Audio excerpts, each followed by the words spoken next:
kullu nas bahithuna 'ani as-sa'ada wa yatamannuna dhalik. Everyone seeks happiness and strive to attain it. Lahat ng tao ay naghahanap at naghahangad ng kasiyahan o kaligayahan. Happiness. Yan ang hinahanap natin lahat. Kahit anuman ang uri ng iyong aspekto sa buhay, ay ang hinahanap mo ay ang kaligayahan o tinatawag na happiness.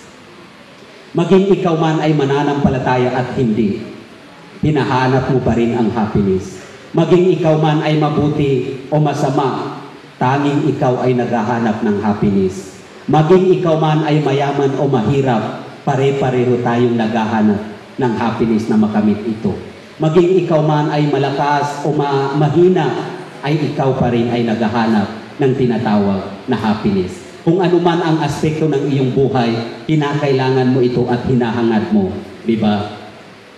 Kulluhum yuriduna as-sa'ada. Lahat tayo ay yun ang inahangad natin. Fama min insanin illa wa huwa yas'a wa yataharrak bugyat al-bahth an as-sa'ada wa tahqiqiha fi hayatihi hatta tanawat wasa'il an-nas fi tahqiq hadhihi al-umniya al-'azima. There's no one who does not aspire to experience happiness in their life. Walang ni isa man na tao na hindi niya hinahangad at hinahanap-hanap ang tinatawag na happiness. Magkakaiba man ang pamamaraan ng lahat ng tao sa paghahanap niya ng happiness. Many believe that happiness can be achieved through wealth. Maraming nagsasabi na ang kasiyahan daw o happiness ay makakamtan kung ikaw ay magiging mayaman. Maraming nag-aakala na ang kaligayahan daw ay nasa kayamanan. Kapag sabi, magiging masaya lamang ako kapag nagiging mayaman na ako. Kasi nakikita nila ang mga mayaman ay sila daw ay mga masayahing tao. Nakamit nila ang happiness.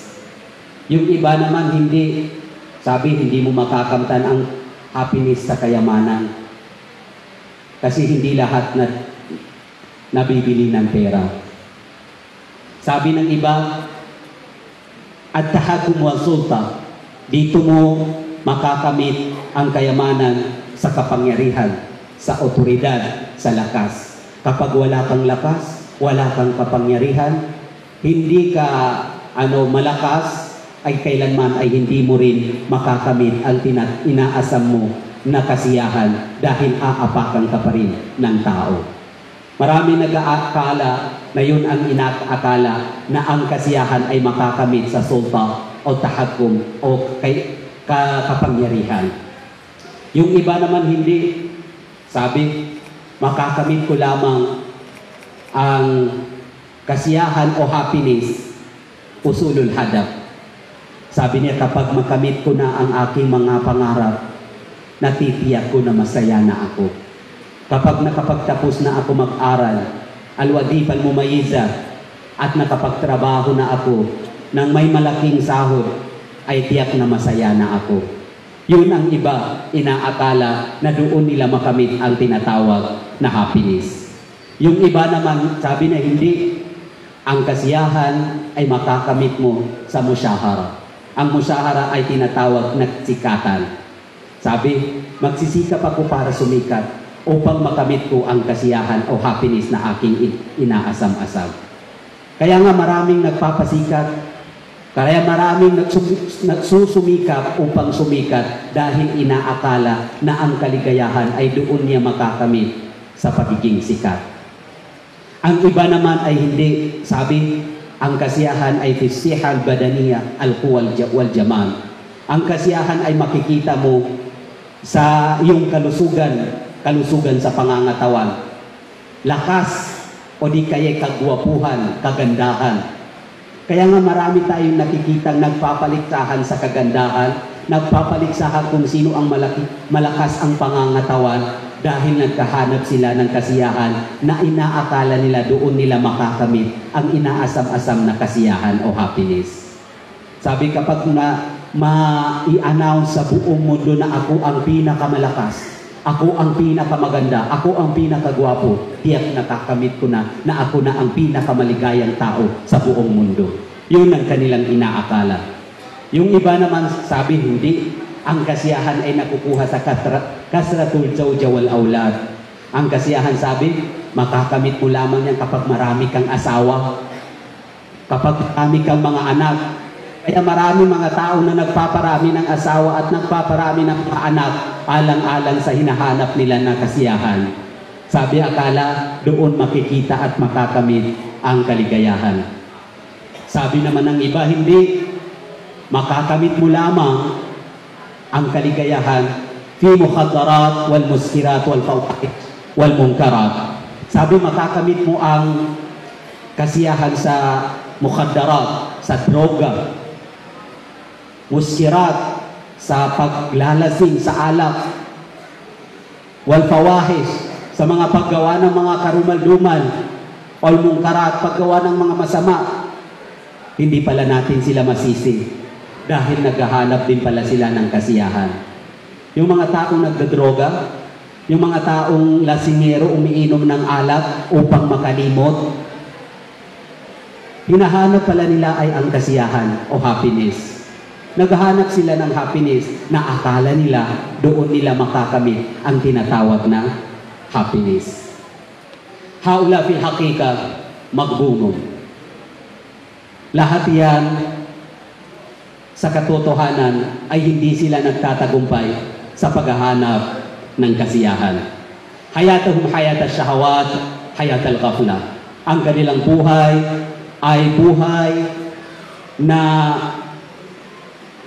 shahawat. Ang sinusunod lamang ay ang mga sariling pagnanasa. Fa'ina tumkinu sa'adat. Ang pinakamalaking katanungan, saan pala makakamit ang inaasam-asam natin na kaligayahan o happiness? Ay natujad. Saan natin ito matatagpuan? Saan natin makakamit? Fakullu nas rijalan wa nisaan, kibaran wa sigaran, yatamannawna dhalik.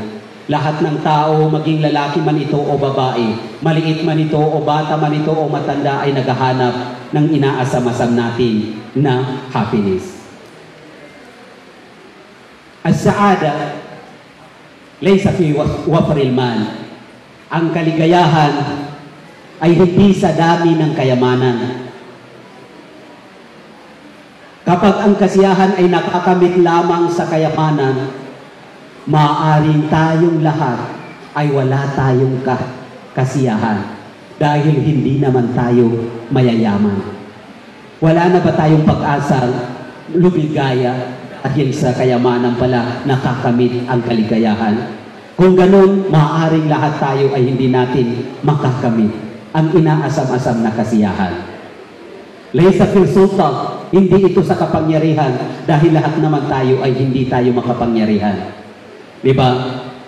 Hindi sa dami ng asawa, hindi sa pagkamit ng mga pangarap, hindi sa pagiging sikat, at hindi sa pagiging maganda, malakas ang pangangatawan, hindi lahat doon. Saan pala makakamit ang inaasam-asam natin na saada? As-saada la tura fil ayn. Ang kasiyahan ay hindi nakikita ng ating mga mata. Ang mga mayayaman, nakikita mo, masaya na sila, hindi mo lang alam, ay mas malaki pala ang problema nila kaysa sa iyo. Hindi mo lang alam, sa likod ng kanilang itsura, ay mayroon palang nakakubli na hindi mo nalalaman na mas malaki pala ang kanilang hinahanap na kasiyahan kaysa sa iyo. Yung mga mayayaman, hindi nila kayang matulog dyan sa daan. Pero ikaw na mahirap, kaya mo matulog dyan. Yung mga mayayaman, hindi mo lang alam, mayroong mayaman na tao na kahit ano ay hindi niya nakakain. Hindi nakakain ng mga magagandang bigas, yung kanin, bagos ang nakakain niya yung bigas na ano, yung mais lang, kasi marami siyang sakit. Tayo ng mga mahihirap, kahit nilagang kangkong lang, ay, napakasarap na. Isa yung biyaya na galing sa Allah na hindi mapapantayan at hindi nakakamit ng mga mayayamang tao. Wala tukas bikam wal adad. Ang kasiyahan ay hindi nakakamit o hindi ito nabibilang. Wala tajma'ul khaza'in at hindi ito naiipon sa mga lalagyan. Walakin sil'atur rabbaniyah, ang kasiyahan ay habag, kalakal, regalo na mula sa Allah subhanahu wa ta'ala, mula sa Diyos. Hiba'atul manhad, minhatul ilahiyah, biyaya na ipinagkaloob ng Allah subhanahu wa ta'ala. Yuhbihallahu may yasha, ipinagkakaloob ng Allah sa kanyang ninanais. Kung sino man ang naisin ng Allah na magkaroon ng kasiyahan ay kanya itong makakamit. Min ibadihi, sa kanyang mga alipin. Jazaan min rabbika ataan hisaba. Ito ay galing sa Allah subhanahu wa ta'ala na walang hanggang biyaya. Yan yung inaasam-asam natin na kasiyahan. Bal sifa'u fi nafs. Ang kasiyahan ay kadalisayan na galing sa ating Panginoon na ibinibigay sa ating mga kaluluwa. Tuma'nina fil qalb, kapayapaan sa ating mga puso. Yan ang kasiyahan. Saan ito makikita? Saan ito makakamit? As-sa'adal hakika tumkin fi al-iman. Ang kasiyahan pala na inaasam-asam natin ay sa ating iman, paniniwala natin makakamit. Sa paniniwala natin makakamit. Fi ta'atillah, sa pagsunod sa dakilang tagapaglikha. Fi ta'ati nabihi, sa pagsunod sa kanyang mga propeta. Diyan natin makakamit ang inaasam-asam natin na kasiyahan sa ating mga paniniwala. Al-iman al-hakiki, ang tamang paniniwala. Bakit tama? Dahil maraming paniniwala na hindi tama. Sa tamang paniniwala. Sa paniniwala, makakamit ang happiness. Dahil sa paniniwala, dito mo matatagpuan ang itinatawag na kanaa. Ano ang kanaa? Marunong makontento kung anong mayroon ka. Pag may kanaa ka, kapag makontento ka, kung ano ang mayroon ka, sapat na, maligaya ka na dyan. Pero kapag wala kang kanaa, kontento, kahit ano pa man ang kasiyahan o kahit ano pa man ang dumating sa iyo na karanyahan, ay hindi ka pa rin magiging maligaya dahil hindi ka marunong makontento. Makakamit lamang yun sa tunay na paniniwala. Bakit sa paniniwala? Kapag may paniniwala ka, naniniwala ka na ang lahat ng tadhana, lahat ng destiny ay mula sa Allah, na yan ang plano ng Allah para sa iyo. Kapag nakamit mo yun, matanggap mo yun, lahat ng pangyayari ay sa kapahintulutan ng dakilang tagapaglikha, ikaw ay masaya na. Ang kasiyahan ay yung wala kang hinanakit. Yung bang mga bagay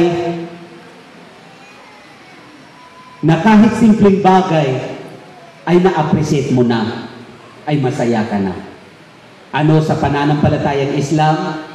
Ang mga talata o mga dalil, palatandaan na ang kasiyahan ay makikita pala sa paniniwala. Una, ang sabi ng Allah subhanahu wa ta'ala, Man amila salihan min dhakarin aw untha wa huwa mu'min falanuhiyannahu hayatan tayyiba wa lanajziyannahum ajrahum bi ahsani ma kanu ya'malun.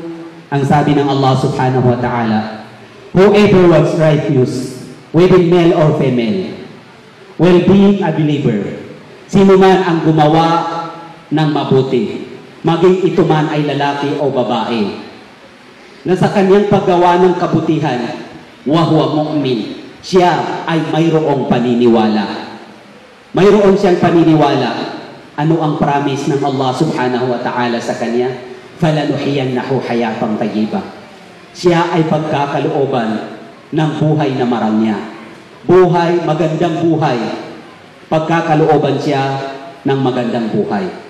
We will surely grant them a good life.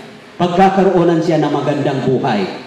Pangalawa, wala nagiziyannahum ajrahum bi ahsani ma kanu ya'malun, ay pagkakalooban siya ng gantimpala sa mga mabubuting kanyang ginawa.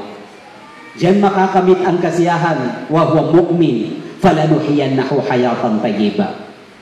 Hindi niya sinabi na ikaw ay mayaman, ikaw ay maraming asawa, ikaw ay maraming anak, ikaw ay pinakamaganda na kamit mo ang pangarap mo, hindi. Bagkus ito ay nasa ating paniniwala.